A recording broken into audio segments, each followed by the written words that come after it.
Pinellas Commissioner Norm Roach is meeting with inmate Michael Morgan for the second time this year. Very overwhelmed with the feeling that I just spent 2 hours with an innocent man. Morgan is serving life in prison for attempted murder and attempted sexual assault. It's not just the fact that I didn't commit this crime, it's the rape. That's the worst, that's the worst thing that you can ever accuse anybody of, especially if you didn't do it.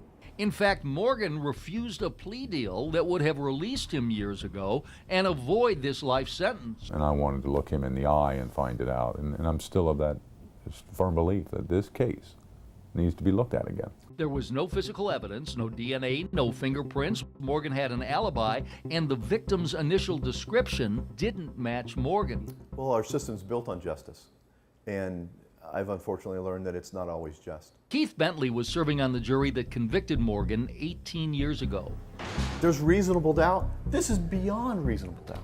Since learning more facts, Bentley says he regrets his decision, but at the time, the jury believed the victim, Felicia Fuller, was able to identify the man who she thought was her attacker. I couldn't imagine somebody being so positive of something like that, but also being so wrong. And while the victim, Felicia Fuller, and the prosecutor, Richard Ripplinger, are 100% convinced that the jury got it right and Michael Morgan was guilty because of the eyewitness identification, even though Fuller's initial description of her assailant didn't match Morgan, eyewitness misidentification is responsible for more than 72% of the wrongful convictions in this country.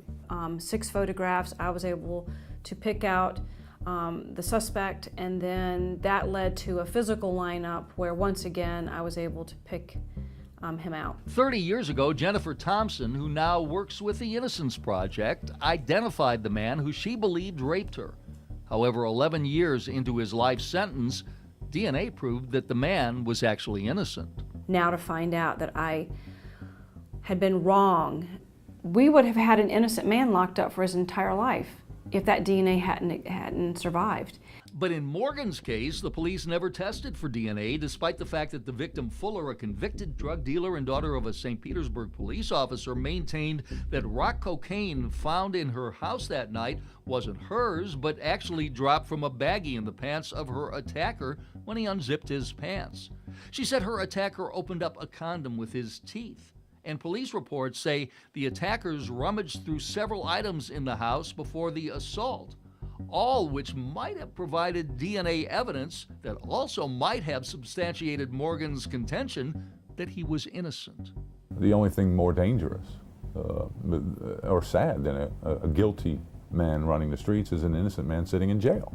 And that is exactly what Michael Morgan says he is. I had nothing but my word.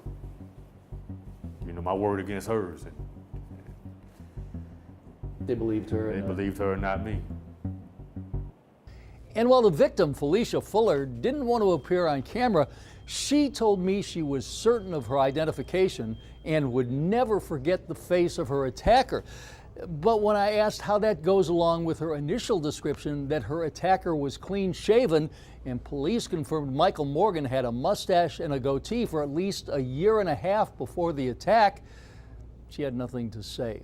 It looks like the governor is the only hope to correct what many are saying is the wrongful conviction of Michael Morgan. In the newsroom, Mike Deason, 10 Investigates.